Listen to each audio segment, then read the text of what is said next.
Tecno Spark 40 pro 20,000 টাকা বাজেটে অবশ্যই একটি বেস্ট ডিল হতে যাচ্ছে স্মার্টফোনটি। অনেক ইউটিউবারই এটা নিয়ে রিভিউ করেছেন এবং আমরা দেখেছি এবং আপনারা হয়তো অনেকেই জানেন স্মার্টফোনটি কি কি অফার করছে। সো চলুন জেনে যাক স্মার্টফোনটি কি কি অফার করছে। শুরুতে বডি ফ্রেম নিয়ে কথা বলা যাক। ব্যাক সাইডে প্লাস্টিক বিল্ড রয়েছে, আর 20,000 টাকা বাজেটে যদি আপনি প্লাস্টিক বিল্ডটা মেনে নিতে পারেন তাহলে অবশ্যই একটি বেস্ট ডিল হতে যাচ্ছে এটি আপনার জন্য।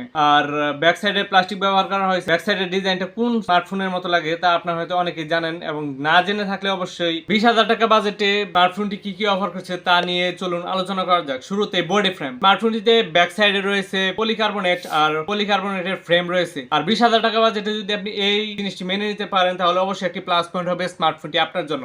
কেননা 20,000 টাকা বাজেটে যা যা অফার করছে তা অন্য কোনো স্মার্টফোনে আমি দেখিনি। স্মার্টফোনটিতে 144 হার্জের রিফ্রেশিং রেটের একটি ডিসপ্লে রয়েছে এবং 4500 নিটস পর্যন্ত পিক ব্রাইটনেস দিতে পারে ডিসপ্লেটি। যথেষ্ট বড় সড় ডিসপ্লে, 6.78 ইঞ্চের একটি ডিসপ্লে। চিন ভেতরগুলো খুবই নেরো। স্মার্টফোনটির থিকনেস মাত্র হচ্ছে 6.3 মিলিমিটার। আমরা বর্তমানে অনেক স্মার্টফোনই দেখেছি, ইভেন অনেক ফ্ল্যাগশিপ ডিভাইস দেখেছি যেগুলোর থিকনেস 8 মিলিমিটার, যা এই ডিভাইসের থেকে অনেক বেশি। স্মার্টফোনটির থিকনেস হচ্ছে মাত্র 6.3 মিলিমিটার, যা যথেষ্টই কম, কিন্তু সাইজটা অনেক বড় সড়ো। যাদের হাত ছোটখাটো আমার মতো তারা এক হাতে ব্যবহারের সময় একটু প্যারা খেতেই পারেন, বাট থিকনেসের কারণে আপনি একটা ভালো গ্রিপ পাবেন আই হোপ। বাট আমি যা মনে করি স্মার্টফোনটিতে থিকনেস আর একটু বাড়িয়ে দিয়ে হলেও যদি সাইজটা একটু ছোট করতে পারতো তারা, তাহলে আর একটু বেশি ভালো স্মার্টনেস পাওয়া যেত। কেননা স্মার্টফোনটির থিকনেস যত বেশি হোক, সাইজ যদি ছোট হয় তাহলে হাতে নিয়ে একটা ফিল পাওয়া যায়। ফোনটিতে 6.78 ইঞ্চের একটি অ্যামোলেড প্যানেল ব্যবহার করা হয়েছে, যা 4500 নিটস পর্যন্ত পিক ব্রাইটনেস দিতে পারে এবং ডিরেক্ট সানলাইটে যা ভিজিবল হবে আশা করি।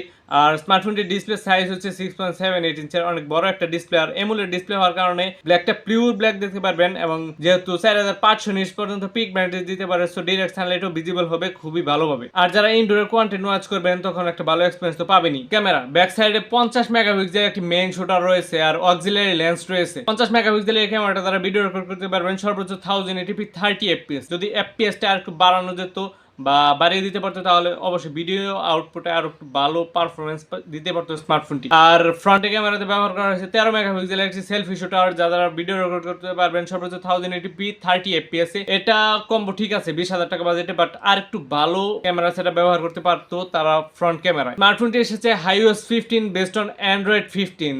সো লেটেস্ট অ্যান্ড্রয়েড থাকার কারণে অনেক দিন ধরে সফটওয়্যার আপডেট পাবেন এবং স্মুথলি স্মার্টফোনটি ব্যবহার করতে পারবেন। আর iOS নিয়ে আমার তেমন কিছু বলার নেই, অনেকগুলো ব্লুটুথ থাকবে যা আপনারা আনইনস্টল করে দিতে পারবেন। আর এই স্মার্টফোনটির ইউআই নিয়ে বলতে গেলে অনেক চিপ টাইপের ইউআই তারা ব্যবহার করেছে। স্মার্টফোনটির ইউআই দেখে আপনার মনে হতে পারে 7 থেকে 8,000 টাকা বাজেটের স্মার্টফোন এটি, বাট 10 থেকে 15,000 টাকা বাজেটের যেসব স্মার্টফোন আমরা কিনি সেসব স্মার্টফোন এর থেকে বেশি ভালো ইউআই আমরা আশা করতেই পারি। সো আশা করি টেকনো নেক্সট টাইম তাদের ইউআই তে নজর দিবে। আর তারা ডে বাই ডে ইউআই তে একটু নজর দিচ্ছে, যার কারণে ইউআই আরো পারফরমেন্স ভালো করছে রেগুলারলি। স্মার্টফোনটিতে প্রয়োজনীয় পুশ এন্ড বাটন সবই ঠিকঠাকই রয়েছে। আর আমাদের দৈনন্দিন কাজে যে সকল সেন্সরসের দরকার হয় সব সেন্সরসই পাবেন স্মার্টফোনটিতে, এবং স্মার্টফোনটির থিকনেস অনেক কম হওয়ার পরেও তারা এটিতে ডেডিকেটেড একটি মাইক্রোফোনের পুট দিতে পেরেছে, যা অবশ্যই একটি প্লাস পয়েন্ট স্মার্টফোনটির জন্য। যারা ইয়ারফোন দিয়ে গান শুনেন তারা খুব সহজে এটা দিয়ে গান শুনতে পারবেন। রাইট সাইডে রয়েছে পাওয়ার অফ বাটন, সাথে রয়েছে ভলিউম ট্র্যাকার, আর ফিঙ্গারপ্রিন্টটি আন্ডার ডিসপ্লেতে দেওয়া হয়েছে অপটিক্যালি। আর দুটি সিম কার্ড ব্যবহার করতে পারবেন এবং একটি মেমরি কার্ড ব্যবহার করতে পারবেন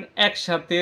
আর স্টেরিও স্পিকার রয়েছে, সো যারা কন্টেন্ট ভিউয়ার আছেন তারা ভালো একটা এক্সপিরিয়েন্স পাবেন এর ডিসপ্লে থেকে। এর সাউন্ড কোয়ালিটিও বেশ ভালোই লেগেছে আমার কাছে। সব মিলিয়ে স্মার্টফোনটি আপনার কাছে কেমন লেগেছে অবশ্যই কমেন্ট বক্সে জানিয়ে যাবেন। আর ভিডিওটি যদি ভালো লাগে লাইক, শেয়ার এবং সাবস্ক্রাইব করবেন।